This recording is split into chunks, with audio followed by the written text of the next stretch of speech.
तो गेट या फिर कोई भी एग्ज़ाम के लिए पढ़ाई और एकेडमिक प्रिपरेशन के अलावा और कौन कौन सी चीज़ उतनी ही इम्पॉर्टेंट है, उस बारे में मैं इस वीडियो में बात करूँगा।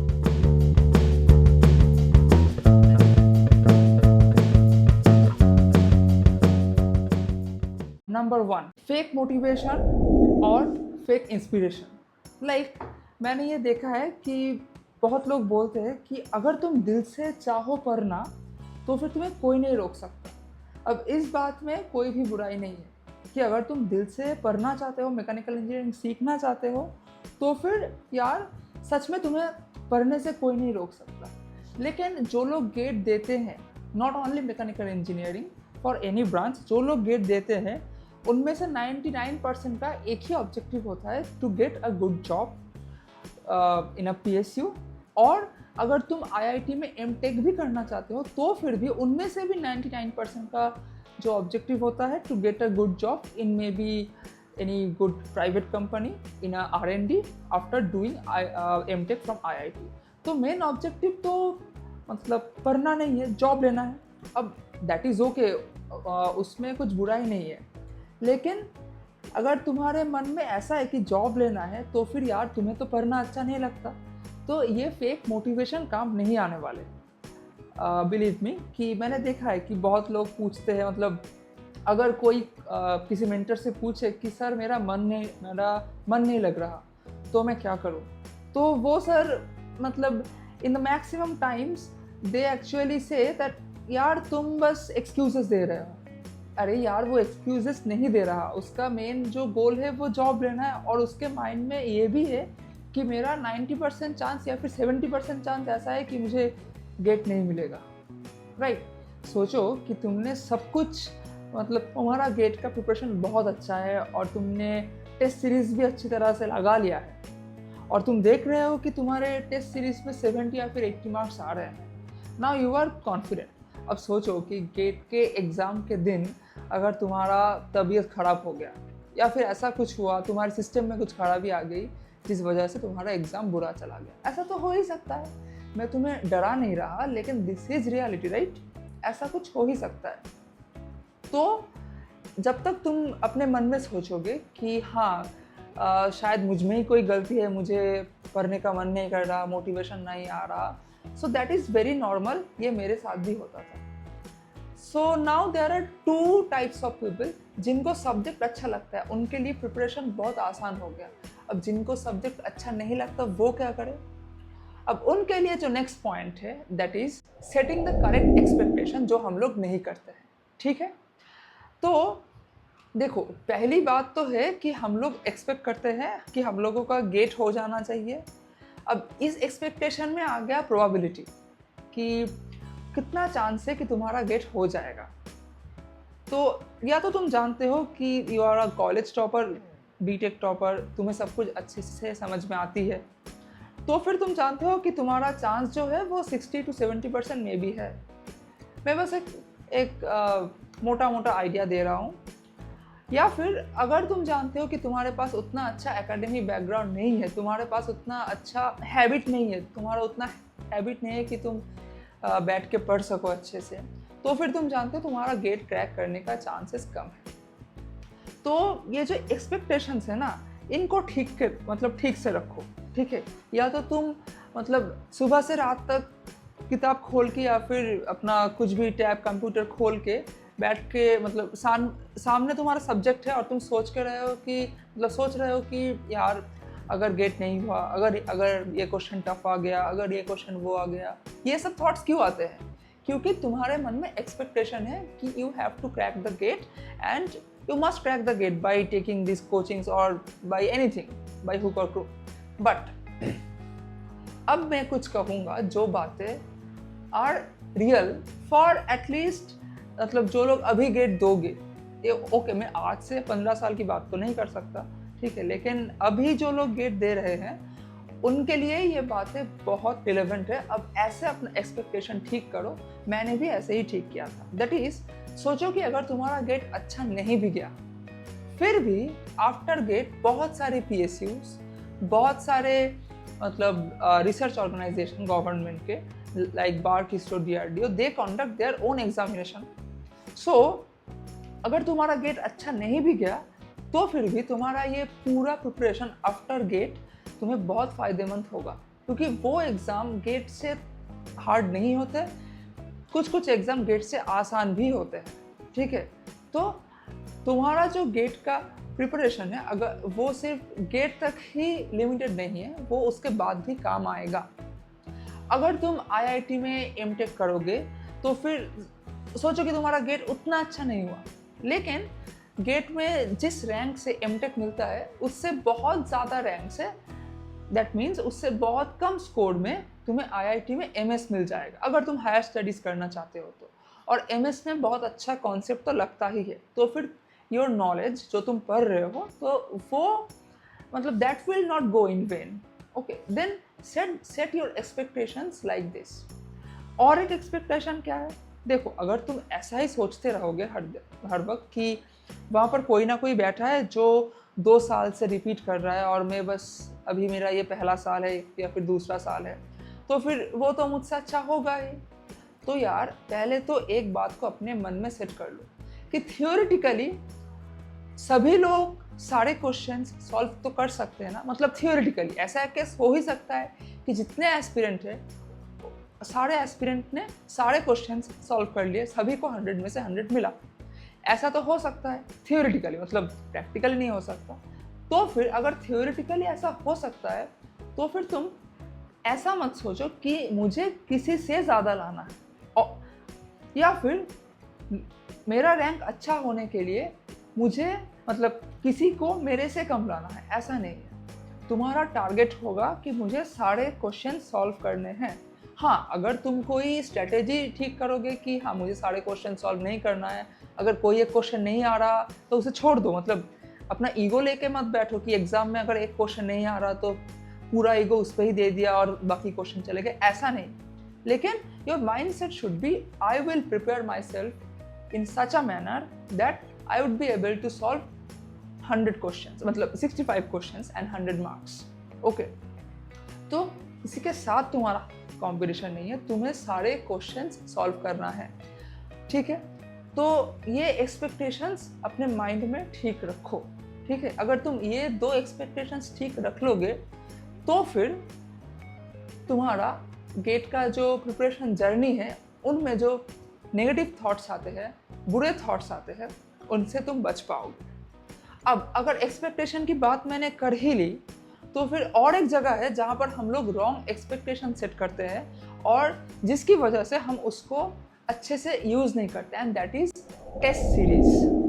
तो using the test series in a right manner is what, that is देखो हम लोग क्या करते हैं कि हम लोग टेस्ट सीरीज देने के बाद ही डायरेक्ट देखते हैं कि कितना मार्क्स आया.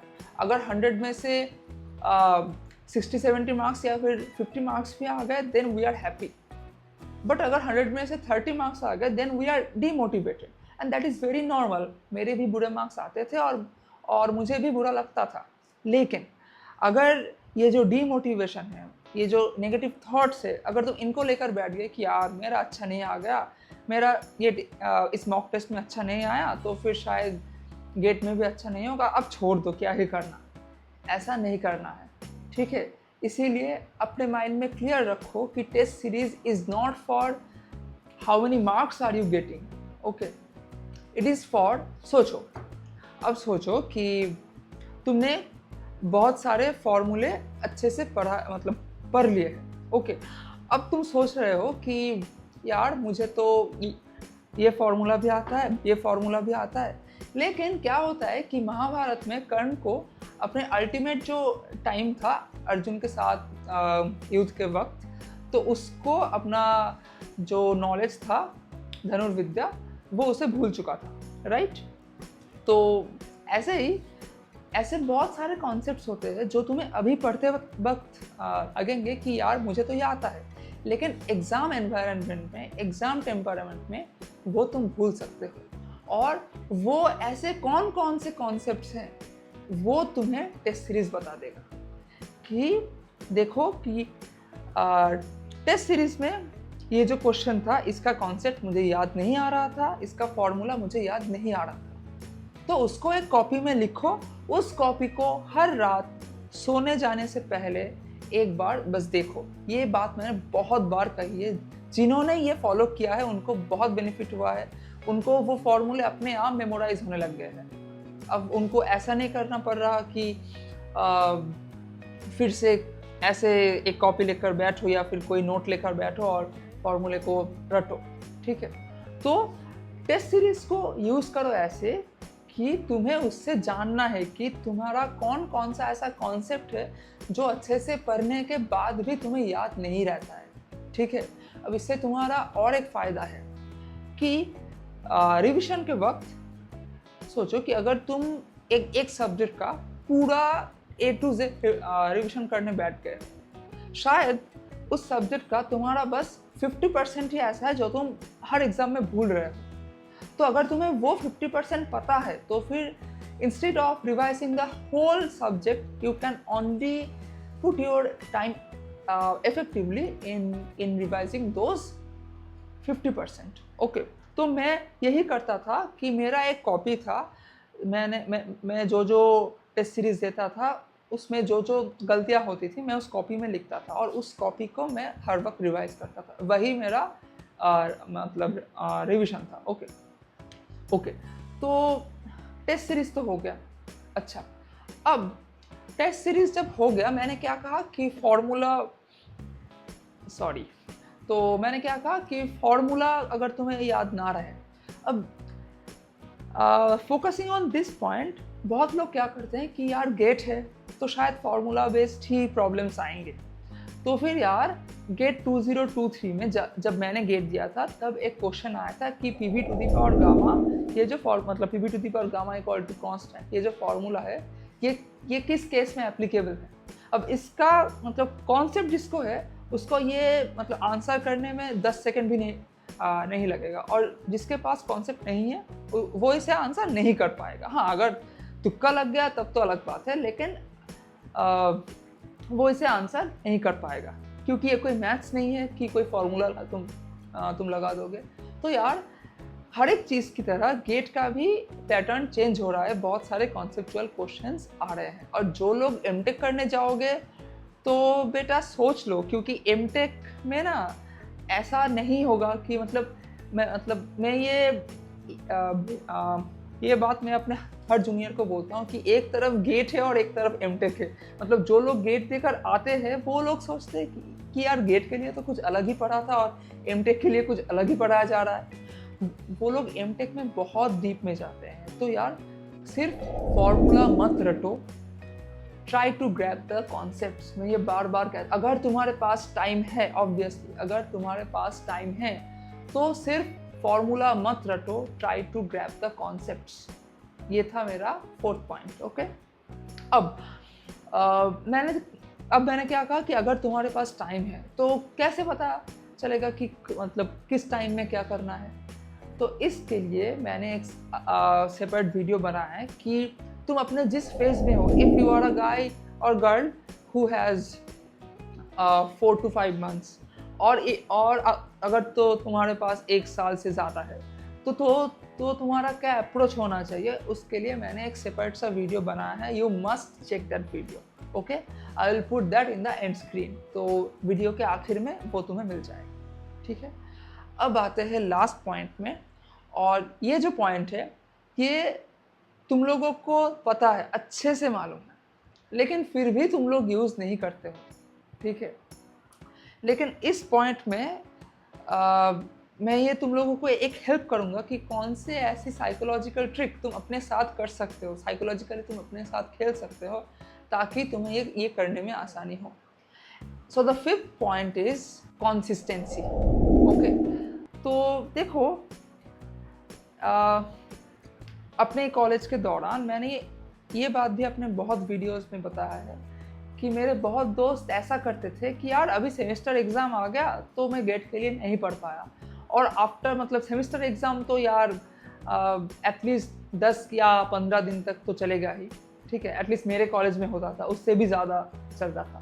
तो उस 10-15 दिन वो लोग गेट के लिए कुछ भी नहीं पढ़ते थे, तो उसके बाद वो लोग बहुत कुछ भूल जाते थे। तो जो मेहनत किया था उसमें से बहुत सारा पानी में गया।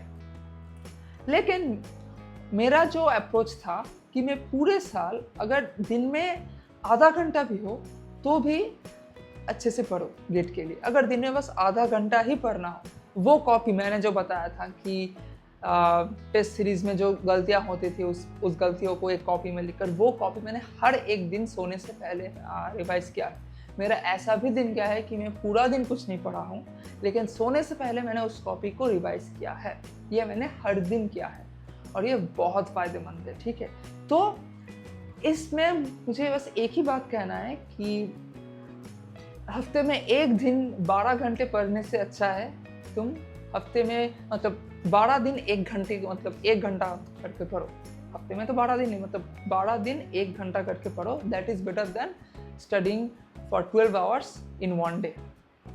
ओके, तो go slow but go study. ठीक है, अब देखो कि ऐसा कहना बहुत आसान है, लेकिन हमारा जो दिमाग है, मैंने मतलब क्या कहा कि हमें जॉब चाहिए, हमें नॉलेज नहीं चाहिए, नॉलेज जाए बाहर में। तो फिर हमारे दिमाग को हमें कुछ इनाम देना होगा कि अगर देखो बेटा तुम इतना समय गेट को दोगे, इतना समय तुम अच्छे से पढ़ने बैठोगे, तो फिर मैं तुम्हें ऐसा कुछ इनाम दूंगा। अब तुम ऐसा कुछ कर सकते हो कि ठीक अपने मतलब जब तुम पढ़ने बैठोगे, सोचो कि तुम पढ़ने बैठ रहे हो सुबह 10 से 12, मतलब एक हाइपोथेटिकल टाइम। तो उसके बाद 12 से 1 तक तुम अपना कोई एक फेवरेट शो देख लो, या फिर 12 से 1 तक तुम थोड़ा कुछ मतलब बाहर घूमने जाओ। ऐसा कुछ करो कि तुम्हारे स्टडी सेशन के बाद ही तुम अपना कोई एक रिवॉर्ड रख दो। ये एक सोल्यूशन है। लेकिन एक और बहुत इफेक्टिव सोल्यूशन है और इससे इजी सोल्यूशन है, that is download any habit tracker app. Okay, any habit tracker app. तो हैबिट ट्रैकर ऐप मतलब क्या कि उसमें तुम कोई एक हैबिट डाल दोगे और हर दिन अगर तुमने जब भी वो चीज़ कंप्लीट कर लिया, तुम उस पर एक टिक मार्क लगाओगे। अब जब तुम देखोगे कि 1 महीने में मेरा 15 टिक हो चुके हैं लगातार, तो उसे देखकर तुम्हारे ब्रेन को अपने आप एक मोटिवेशन मिलेगा कि यार हाँ, मैंने इतना दिन कर लिया है तो फिर और भी करता हूँ ना, देखने में अच्छा लगेगा कि पूरा महीना एक टिक मार्क से भरा हुआ कि मैंने इतना काम किया। तो ये यार बहुत काम में आता है। ये बहुत एक छोटा स्टेप है, लेकिन बहुत काम में आता है when the time comes for building a habit. तो इसको एक हैबिट में बनाओ कि कि सोचो कि तुम्हें एक फ्लूइड मैकेनिक्स का वीडियो लेक्चर सीरीज कंप्लीट करना है जिसमें 40 वीडियो है, और तुम्हारा गोल है मुझे एक वीडियो एक दिन में देखना है कि 1 वीडियो पर डे। तो उस हैबिट ट्रैकर ऐप में डाल दो fluid mechanics lecture watching 1 lecture. तो हर एक दिन जब तुम्हारा वो लेक्चर देखना हो जाएगा, उस हैबिट ट्रैकर ऐप में जाओ और उसको टिक मार्क लगा दो। तुम इसको एक ऐप में भी कर सकते हो या फिर अपना कोई डायरी में भी ऐसा एक टेबल बना सकते हो। ठीक है, तो ऐसा कुछ कर सकते हो। तो ये एक बार करके देखो, बहुत अच्छा काम आता है, बहुत अच्छा मोटिवेशन मिलता है। ठीक है, ओके, तो ये 5 बातें ऐसी बातें थी, अगर तुम इनको फॉलो नहीं करोगे तो यार गेट क्या कोई भी एग्ज़ाम के लिए प्रिपेयर करना बहुत मुश्किल हो जाता है। और उसका रीज़न एक ही है। देखो जिनको मैकेनिकल इंजीनियरिंग या फिर मतलब जो भी उसका ब्रांच हो वो पढ़ना अच्छा लगता है, उसके लिए तो आसान हो गया। लेकिन मैंने क्या कहा कि 99% लोगों के लिए ऐसा नहीं है। तो तुम्हारे गेट का जो प्रिपरेशन जर्नी है उसको आसान बनाने के लिए ही ये 5 बातें सबसे फ़ायदेमंद है। ठीक है, मैंने अपने बहुत जूनियर्स को, अपने बैचमेट्स जो गेट फिर से दे रहे हैं, उनको ये बोला था और उन्होंने ये अप्लाई किया है, उनको बहुत फ़ायदा हुआ है। तो एक बार करके ज़रूर देखो। हाँ, और अगर तुम्हें लगा कि ये वीडियो तुम्हारे लिए फ़ायदेमंद था तो यार सब्सक्राइब कर दो। तो इससे मुझे भी मतलब मोटिवेशन मिलता है, क्योंकि मैंने हाल ही में अपना यूट्यूब चैनल ओपन किया है। तो बहुत छोटा ही है ये चैनल अभी तक। तो अगर सब्सक्राइब करोगे तो मुझे मोटिवेशन मिलेगा और मैं ऐसी वीडियोस लाता रहूँगा। और कमेंट बॉक्स में यार मेंशन करो कि तुम लोगों को और कौन सी ऐसी मतलब वीडियोस चाहिए, किस बारे में, मतलब क्या तुम्हारे में क्या मतलब तुम लोग क्या दिक्कत फेस कर रहे हो, क्योंकि मैंने बस हाल ही में गेट क्रैक किया है तो मेरे पास एकदम फ्रेश गरम एक्सपीरियंस है, तो मैं उससे तुम लोगों का हेल्प कर सकता हूँ। ठीक है, तो मैंने अपना इस चैनल में 2 वीडियोस बनाए हैं अभी तक। ठीक है, मतलब 3 वीडियोस बनाया है। तो जो लोग मैकेनिकल इंजीनियरिंग में हों, अगर तो जो लोग मतलब जिनके पास पैसा नहीं है और जो लोग फ्री में ही अपना गेट का प्रिपरेशन करना चाहते हो, तो कोचिंग ज्वाइन किए बिना तुम लोग कैसे गेट प्रिपेयर कर सकते हो, उसके लिए एक वीडियो मैंने बनाया है, उसको अच्छे से देखो। और मैंने भी कोचिंग के बिना ही किया था और मैंने कौन कौन से सोर्सेस यूज़ किए थे उसके लिए भी मैंने वीडियो बनाया है, उसको भी जाके अच्छे से देखो। वो एक सोर्स तुम्हें पूरा सब्जेक्ट सिखा देगा, हर एक एग्ज़ाम के लिए प्रिपेयर कर देगा फॉर श्योर। ओके, तो नेक्स्ट वीडियो तुम लोगों को कौन से टॉपिक में चाहिए उसके लिए कमेंट कर देना ज़रूर। और अंटिल देन नेक्स्ट वीडियो, अपना ख्याल रखना। Thank you and bye bye.